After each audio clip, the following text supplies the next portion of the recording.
do need justice for Leon. We won't stop till we get justice for Leon. You know, I'll be here all day. Keep the flowers coming. Keep the love. Keep the support. We need everybody. We need everybody's support and everything. We're with you, bro. And we're with you, man. Don't worry. All right. Leon.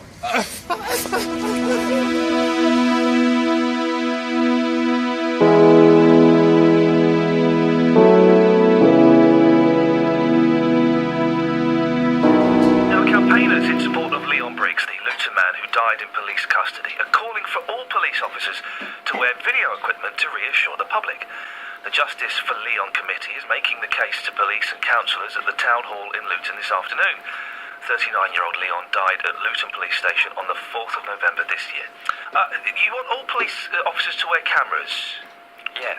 Tell me why. Because it's something that over the years there's been thousands in state custody, thousands, 5,900 and some people since, the 70s have died in state custody, and never one single prosecution ever. It's one of my friends and a fellow school friend of Leon's as well, told me the news. I was at home.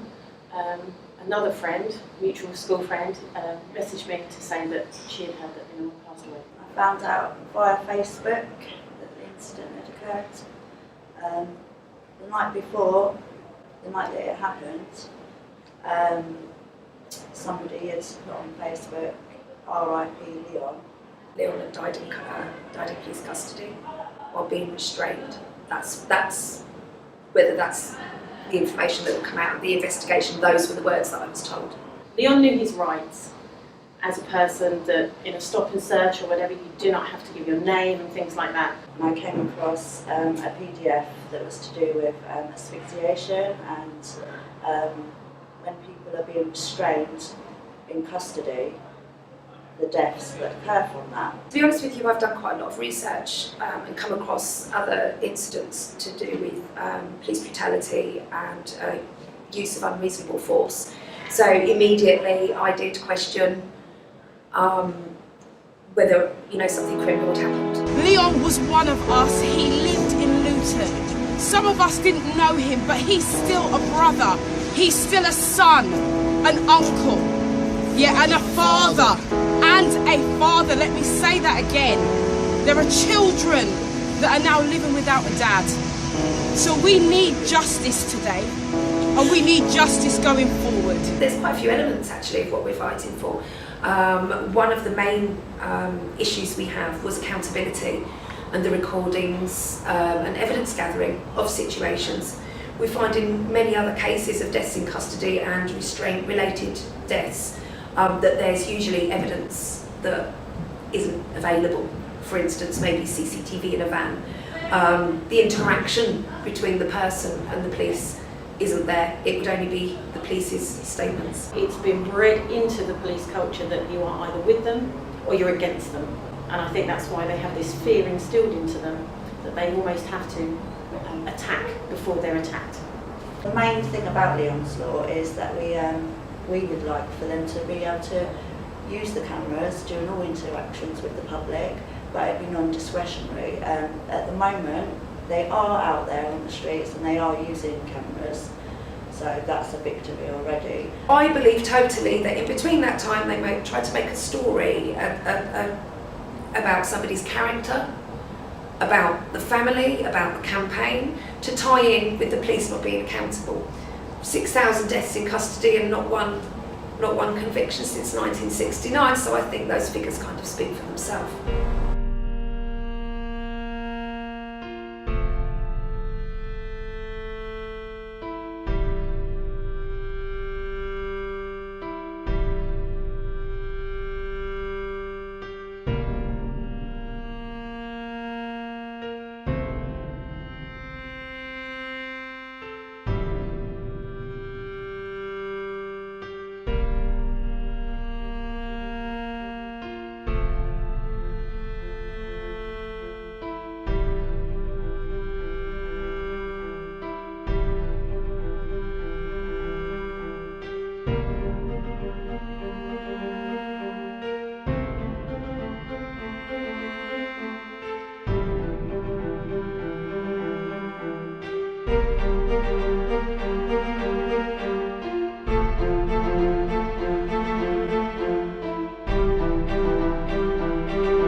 Hertfordshire Police as a 999 control room operator back in 2001.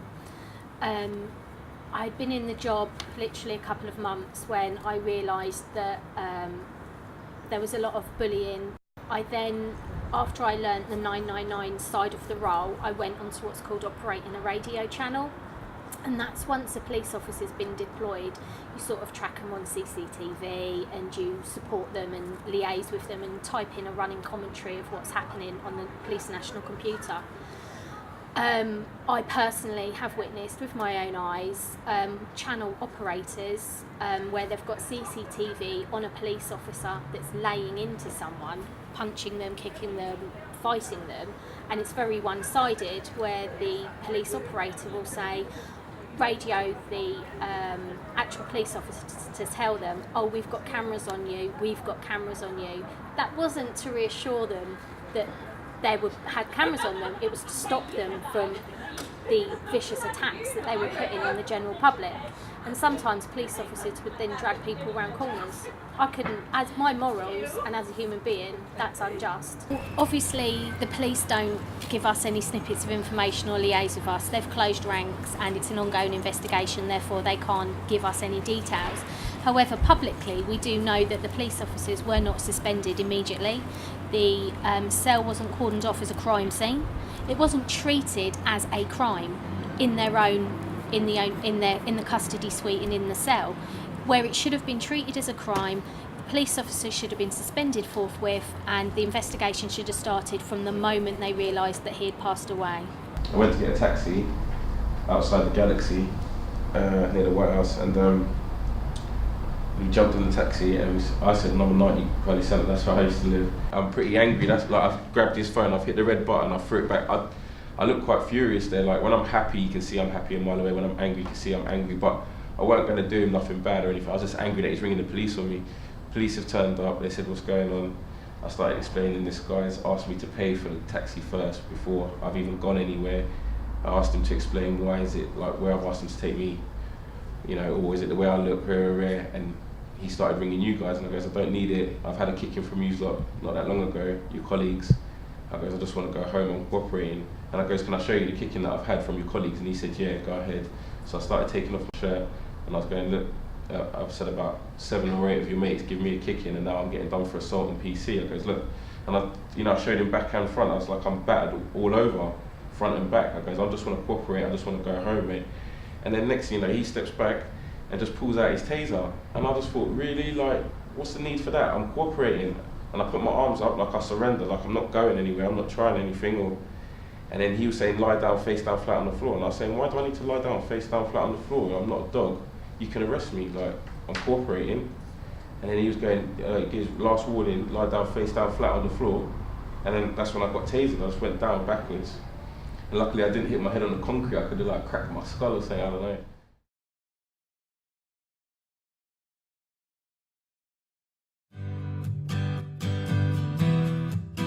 It's a melancholy experience. At the same time, we didn't want to let Leon's 40th go without, I wouldn't say celebrating, but without marking it. At the same time, we were doing it outside a police station because, you know, something happened to him within those walls. So celebration, but also a mourning thing, especially for his family. Emancipate yourselves from mental slavery. None but ourselves can free our minds. Have no fear for atomic energy, 'cause none of them can stop the time. Birthday to you. Happy birthday to you. Happy birthday, Leon. Happy birthday to you. One love, Mr. Briggs. One love, one love. These songs of freedom is all I ever had. Redemption songs. Redemption songs. Redemption songs.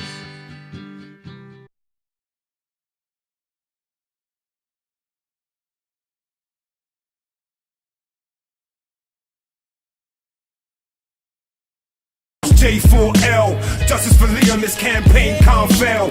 People keep dying inside the same old cells. Justice for Leon is just the same old tale. It's J4L, yo, it's J4L. Justice for Leon, this campaign can't fail.